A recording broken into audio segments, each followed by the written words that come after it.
ఆంధ్రప్రదేశ్ రాజకీయాల్లో వైఎస్ఆర్ కాంగ్రెస్ పార్టీ అధినేత వైఎస్ జగన్మోహన్ రెడ్డి భవిష్యత్తు అడుగులపై సరికొత్త ప్రచారం తెరపైకి వచ్చింది. ఆయన కాంగ్రెస్ పార్టీకి దగ్గరవుతున్నారని, బీజేపీతో బంధం తెచ్చుకున్నారనే ప్రచారం సోషల్ మీడియాలో జోరుగా సాగుతుంది. కర్ణాటక ఉప ముఖ్యమంత్రి డీకే శివకుమార్తో బెంగళూరులో జరిగిన రహస్య భేటీలు, ఇటీవల జగన్ చేసిన కాక్రోచ్ వ్యాఖ్యలు ఈ ఊహాగానాలకు మరింత బలాన్ని చేకూర్చాయి. అయితే తనను జైలుకు పంపిన కాంగ్రెస్తో జగన్ నిజంగానే చేతులు కలుపుతారా? దశాబ్దాలుగా కాపాడుకుంటున్న సొంత ఓటు బ్యాంకును హస్తంపాటికి జగన్ బలివేస్తారా? Let's watch the story.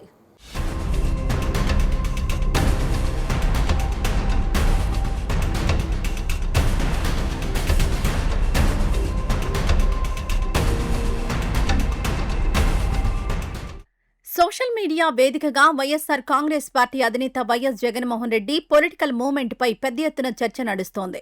ఆయన క్రమంగా భారతీయ జనతా పార్టీకి దూరం అవుతూ కాంగ్రెస్ పార్టీకి చేరువవుతున్నారని ఒక సరికొత్త నేరేటివ్ను కొందరు నెట్టింట బలంగా ప్రచారం చేస్తున్నారు.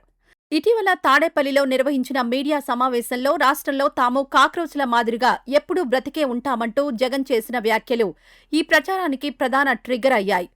బొద్దింక సిద్ధాంతం పేరుతో ఆయన చేసిన కామెంట్లను పట్టుకుని ఆయన కాంగ్రెస్ భావజాలానికి దగ్గరవుతున్నారనే వాదనను తెరపైకి తెచ్చారు. దీనికి తోడు బెంగళూరులోని తన నివాసంలో జగన్ గడుపుతున్న సమయంలో కర్ణాటక ముఖ్యమంత్రి కాంగ్రెస్ అగ్రనేత డీకే శివకుమార్తో అంతర్గత భేటీలు జరిపారనే వార్తలు ఈ ఊహాగానాలకు మరింత ఆజ్యం పోశాయి.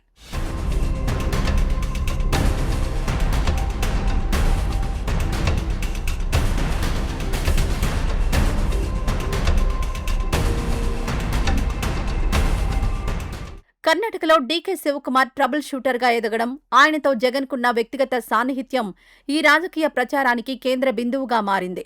జాతీయ స్థాయిలో బీజేపీపై వ్యక్తమవుతున్న ప్రజా వ్యతిరేకతను గమనించే జగన్ రూట్ మార్చారనే విశ్లేషణలను కొందరు ప్రచారం చేస్తున్నారు. ఇందులో భాగంగానే ఏపీ పీసీసీ చీఫ్ వైఎస్ షర్మిలకు కర్ణాటక నుంచి రాజ్యసభ స్థానం దక్కకుండా చేయడం వెనుక జగన్ డీకే శివకుమార్ ఉమ్మడి వ్యూహం ఉందనే ఒక బలమైన ప్రచారం రాజకీయ వర్గాల్లో నడిచింది.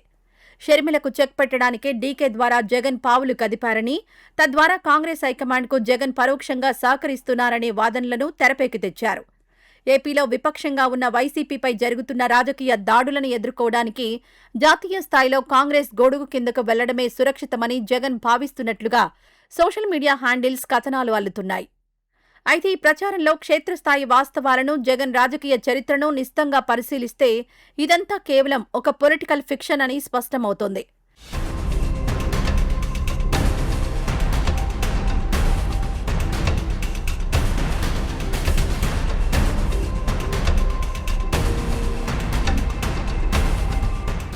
వైఎస్ జగన్ రాజకీయ సిద్ధాంతం మొదట్నుంచి కాంగ్రెస్ వ్యతిరేక పునాదులపైనే నిర్మితమై ఉంది.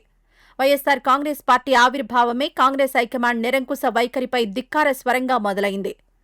సోనియా గాంధీని ఎదిరించి బయటకొచ్చిన జగన్ తనను 14 నెలల పాటు జైలు పాలు చేసిన కాంగ్రెస్ పార్టీతో జీవితంలో చేతులు కలిపే ప్రసక్తే ఉండదని విశ్లేషకులు కుండబద్దలు కొడుతున్నారు. పార్టీ పెట్టిన నాటి నుంచి నేటి వరకు ఆయన ఏ జాతీయ పార్టీతోనూ ప్రత్యక్ష పొత్తు పెట్టుకోలేదు. 2014, 2019, 2024 ఎన్నికల్లో ఒంటరిగానే పోరాడారు. కాంగ్రెస్తో జత కడితే తన రాజకీయ అస్తిత్వాన్ని స్వయంగా కాలరాసుకున్నట్లవుతుందనే కనీస లాజిక్ జగన్కు తెలుసన్న చర్చ జరుగుతోంది.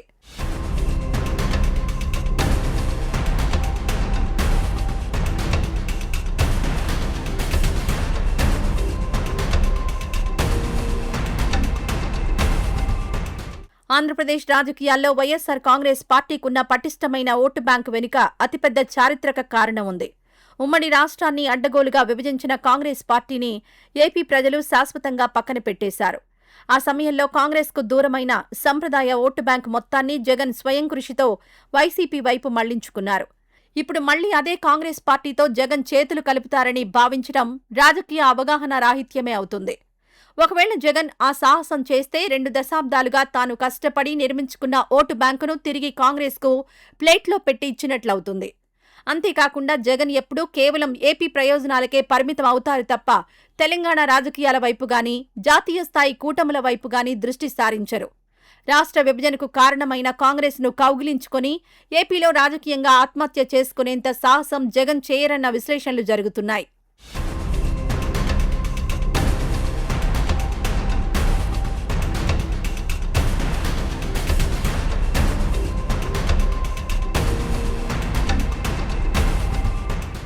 ప్రస్తుత జాతీయ రాజకీయ సమీకరణాల్లో భారతీయ జనతా పార్టీ అత్యంత శక్తివంతమైన స్థానంలో ఉంది.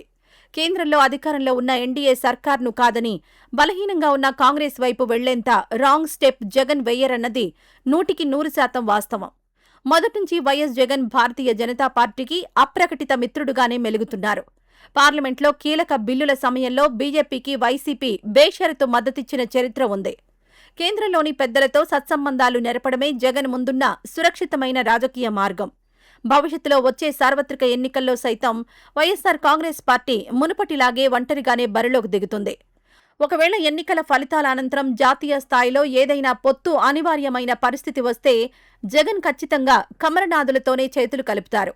తనను రాజకీయంగా ఇబ్బంది పెట్టిన కాంగ్రెస్ నేతృత్వంలోని ప్రభుత్వ ఏర్పాటుకు ఆయన ఎట్టి పరిస్థితుల్లోనూ మద్దతివ్వరన్నది తిరుగులేని సత్యం. మరి భవిష్యత్తులో ఏం జరుగుతుందో వేచి చూడాలి.